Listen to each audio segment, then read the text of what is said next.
Hello, dear students. Welcome to our next session of intellectual property rights.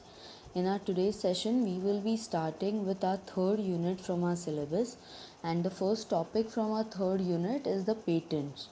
In this session, we will be going through the important aspects of meaning and introduction of patent, as to what do you exactly understand by patent, why is it important. We will also discuss certain objectives of patent regime to understand why this type of intellectual property began in the first place and what sort of protection does it grant, how it tries to strike a balance between the rights of the holder, that means the inventor, and the society needs and the rights of the society. We will understand in short the procedure for grant of patent as to what is an application, where should it be submitted, what is a prior art search, what can be patented, what cannot be patented. We will go through the rights of the patent holder to understand why it is one of the most commercially exploited intellectual property right throughout the world, and how a patent holder can exercise his exclusive monopoly right in the regime. We will then understand as to how a holder, that is a patent holder, can assign some of his rights to another party in order to continue the use of patent or to commercially get the benefits out of the patent, maybe via the royalty fees or via the license fees. If a person other than the patent holder and from the licensee or assignee uses the exclusive rights granted to the patent holder, what sort of infringement does it cause? What are the rights or defenses available against the infringement, and how the entire infringement of patent is taken up to the patent board or to the IP board as it is commonly known as. So we will begin with the first topic of patent, that is we will understand what is patent all about and how patent helps in our day-to-day functioning, be it in the healthcare sector, be it in the food and agriculture sector, be it in pharmaceutical industry sector, or be it in manufacturing sector.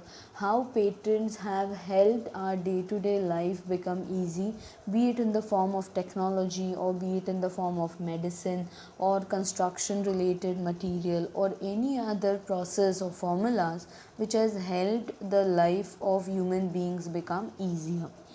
Patent, as we have already discussed in our previous sessions, is an exclusive right which is granted to the inventor for the inventions which the person has developed. So, it is one of the most common IPR which allows the patent holder the right to exclusively make use of and sell an invention when one develops an invention.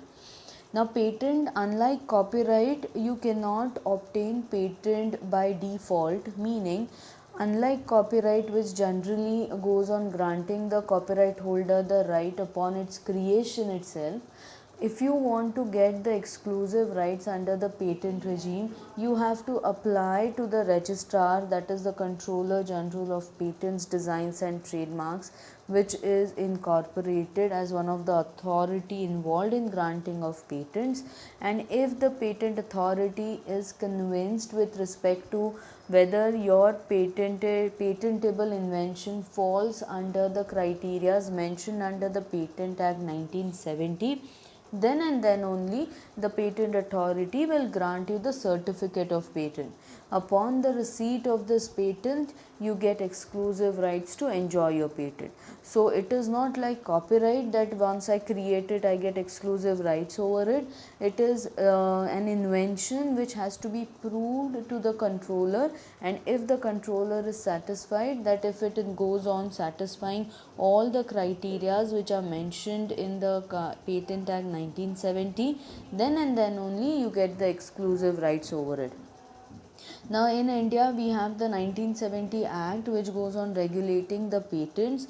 Likewise, the Department of Industrial Policy and Promotion, commonly known as DIPP, and the MCI, which is Ministry of Commerce and Industry, goes on controlling the entire procedure of patents. Patents, like we said, they are the territorial rights which are also termed as negative rights. For a simple reason, when I say they are territorial rights, I mean to say a person who has applied for patent and has been granted patent, that person will get exclusive rights to enjoy that patented invention only in the country in which the patent has been granted for. For example, if I have done an invention and I have applied in India, I have received the patent from the Indian authority, I get exclusive rights only and only to make, use, sell and enjoy my exclusive rights only in India. I cannot go to US and I cannot say that I have patented my invention in India and thereby a person in US should ask for my permission before using it, or I cannot go to US and sell my invention saying that I get exclusive rights to it, and that is why patents are considered to be territorial rights. However, when you are receiving patent, it is not that the invention should be an invention only in that country, it should be an invention throughout the world. We will discuss this point in our further slides to understand the points of novelty and invention, but as of now just remember that they are territorial rights, meaning they are restricted only to the territory in which you have obtained patent. They are also termed as negative rights for a simple reason. Patent gives you an exclusive right to enjoy certain things, meaning you are excluding other parties to go on selling, enjoying or using your invention, and that is why it is considered to be a negative right, meaning you are excluding everybody else from using your invention. The exclusive rights are only applicable in the country or region in which the patent has been filed and granted, and that is why internationally there have been lot of consensus with respect to having some sort of universal application of patent regime. The parties or the international organizations which are involved in protecting IPR, especially patent, various conventions and treaties which are signed for patent protection and for patent grant, they have tried their best to make sure that universally as well there is some sort of consensus with respect to what are patents, what can be patented, what cannot be patented, what should be the procedure for applying for patent, and so on and so forth. Generally, in most of the countries, the term of protection which is granted for patent is 20 years from the date of application, generally. But there are few countries who grant more or less than 20 years. In India, we have got 20 years of protection, that means 20 years of exclusive rights which are granted to the patent holder. Internationally, like we have also discussed earlier, the few conventions and treaties which are signed for protection and regulation of patent are the Paris Convention. Paris Convention being one of the oldest convention related to granting of patent, recognizing this as an IPR and understanding and laying down certain procedures and criteria for patent grants. Another important treaty, which is one of the important treaty from procedural point of view for filing of application of patent, is your PCT, that is the Patent Cooperation Treaty. Now this treaty becomes important because via this treaty a person can go on filing an application for grant of patent in multiple countries at one time.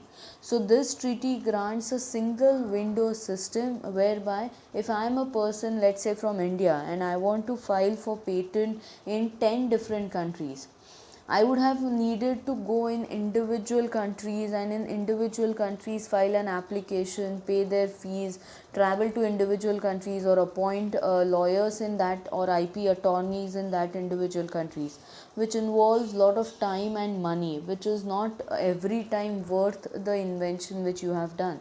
So PCT, that is Patent Cooperation Treaty, if India is a signatory to PCT, and if all the 10 countries in which I want to file for patent are the signatories to this PCT, via a single window clearance, I can file an application in all these 10 countries simultaneously. So I don't have to travel to each country and file for an application. I get an opportunity to file in multiple countries at one go by paying their fees and whatever are their subjective procedures. But it helps me to streamline my process of filing patent in multiple countries. Another important international agreement with respect to patent classification is your Strasbourg Agreement concerning international patent classification, which for the first time laid down an elaborate provision with respect to the classifications or the classes under which a patent can be obtained, be it utility or be it process patent or be it product patent. Likewise, you have Patent Law Treaty (PLT) and the Budapest Treaty, which are one of the oldest treaties governing the patents. Now, we don't have to go in detail with respect to all these treaties, but if anybody is interested, you can just Google it or visit the WIPO website, that is the World Intellectual Property Organization website, wherein you will find all these treaties and agreements in detail. So to speak, India internationally has not been very behind with respect to filing of patents and granting of patents. Obviously, the contribution of China is the top notch, be it in every year, but in last couple of years as well, China has been the first player, or China has been the first country, number one country in obtaining patents. So China has around in every year it goes on filing around 1.5 lakh of patent applications, whereas when you talk about India ranks around 6th 7th countries, wherein every year we have around 50,000 to 51,000 number of patent applications. Behind China is obviously US, which has got around 59,000 patent applications every year. Likewise, you have Japan, South Korea and European Patent Office, thereby Germany, and India being 7th almost every year, 6th, 7th, 8th with respect to how many patents are granted in every year. Now our next topic which we will be discussing today is with respect to what exactly can be patented under the Patent Act of 1970. Just because I do an invention, I cannot say that yes, it is patentable just because it is an invention. But under the 1970 Act, Section 3(4) go on laying down an elaborate process as to what can be patented in India and what cannot be patented in India.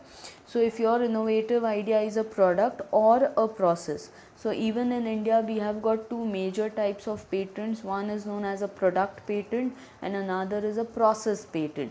The name itself suggests that product patent will be a patent granted to some sort of tangible product, be it an instrument, be it any in a machine, or be it an invention with respect to a product. Whereas when you talk about process patent, these process patents are granted to inventions with respect to the process of, let's say, manufacturing, the process of calculation or the formulas, or the process of getting into any invention. So the product and the process patents are altogether different, but the protection of 20 years is same for all types of patent in India. So the as per the 1970 Act, your invention must be either a process or a product, or it can be both. It must be completing the three most important criterias under 1970 Act. That is, the first one is that it must be novel. Now we will discuss in detail what do you understand by novel. The second important criteria is that it must have an inventive step. The third important criteria is that it must be capable of industrial application, and it should not fall under the exceptions given under section 3 and 4 of the Patent Act. So section 3 and 4 go on laying down the list of the products or processes which cannot be invented, considered invention under the patent law, meaning they cannot be patented in India. As we discussed last time, India is a signatory to the TRIPS agreement, and one of the major amendment which was brought about because of the TRIPS agreement was the 2005 amendment. To comply with our provisions of a TRIPS agreement, India was given a window of 5 years wherein we were supposed to comply with the provisions of TRIPS by 2005, as India is a developing country, and that is why after the 2005 amendment there have been many changes in the Patent Act 1970. few of the major was that now the product patent was also applicable in the field of technology, including food or drugs or chemicals and microorganisms, so to speak. So even microorganisms under certain circumstances can be patented, but otherwise, like we have discussed in our introductory lectures, they fall under the Biodiversity Act, and thereby a different procedure for granting of IPR comes under it. Now we will discuss each and every point of it in detail to understand exactly what is patentable subject matter. So in India, as per the 1970 legislation, following things cannot be patented as per section 3 and section 4. The first one is that if it is frivolous or contrary to morality. Now the word frivolous or contrary to morality means, frivolous means it is fraudulent or it is against morality, it is against society. That means you are trying to get patent for an invention which the society does not accept it to be a right invention. Or for example, to give you a small example, let's say if a pharmaceutical company tries to invent a medicine, which a pill, let's say a drug, a pill, a medicine, which if a lady takes it, consumes it, her baby will be aborted. Now this abortion or miscarriage, these are certain things which are not only illegal in India, but they are also considered to be immoral. So a patent cannot be granted to such medicines which will be freely available in the society. That means anybody can go and purchase it from a medical store and say that yes, just because it is patented, it is easily available. Frivolous or contrary to morality simply means that it has to be not only an invention, but it should not also be illegal. Or you cannot obtain any patent over any drugs which are illegal in India, or they are also immoral in India.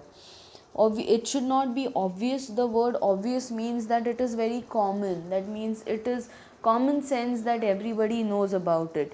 To give you a small example, in India we have been using turmeric, means hard, Japanmanto, haldi, hard or turmeric, as a medicinal property related object for many generations altogether.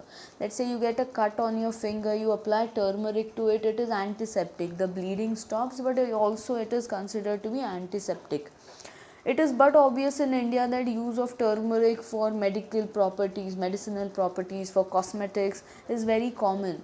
In US, one of the pharmaceutical company went ahead to file a patent in US, USPO, that is US Patent Office, wherein it said that use of turmeric as a medicinal property is an invention, and they tried to use turmeric in their ointment as an antiseptic. The Indian government opposed that patent application, saying that use of turmeric as a medicinal property is very obvious in India. We have been using it for generations. So something which is very obvious cannot be patented. Likewise, if it is contrary to the well established natural laws. Now, natural laws typically means that something which already exists in the nature, you cannot play with it simply for commercial purposes, and something which is contrary to the well established natural law cannot be patented in India. Likewise, if it is injurious to public health, some inventions, for example, an atomic energy related invention. If let's say a company goes on producing inventing an atomic bomb, and it says that we are going to patent it, obviously it is going to be harmful to public health, and it is going to be injurious to the safety and security of the country, thereby it cannot be patented. If it is a mere discovery of a scientific principle, there are certain things which are scientifically proven, be it in form of theorems or in form of formulas. If it is a mere discovery and it is not an invention of that theory, then it will not be patented. Formulation of an abstract theory, something which cannot be applied, something which cannot be tested, something which cannot be put into use on daily basis, cannot be invention, and thereby it cannot come under the patentability criteria. If something is a mere discovery of any new property or a new use for a known substance or process, machine or apparatus, it cannot be considered to be an invention. Meaning, let's say for example, as we all know it, that alum in Marathi we call it as turti. We all know it that it purifies water. You have a muddy water bucket and you just go on stirring alum in that particular bucket for 2-3 minutes. After 5-10 minutes, you will notice that the entire impurities have settled down and the water has become pure. Now this is a known substance. Everybody knows that what alum properties of alum are, and it is something which purifies the water and it purifies everything in general. So if I'm trying to use alum in my simpler let's say a chemical, I'm adding alum to a chemical and I'm saying that it is an invention that alum pro goes on purifying the air or water, it cannot be considered to be a patentable subject matter, because I'm now just discovering a new use of already existing substance. Likewise, if the substance is obtained by mere admixture or resulting only in aggregation of properties of the components, simply put, if I am trying to mix 2-3 products or 2-3 components together and say that no, it is an altogether different invention, the patent office will not agree to it. Or if it is a mere arrangement or rearrangement or duplication of known devices. For example, a pen. We all know that pen has got a nib in the front from where we go on writing. If somebody goes on applying another nib to the other side of the pen and says that it is an invention, it will be difficult to prove it to the patent office that whether it is actually an invention or how the technique has evolved for having two nibs in one single pen.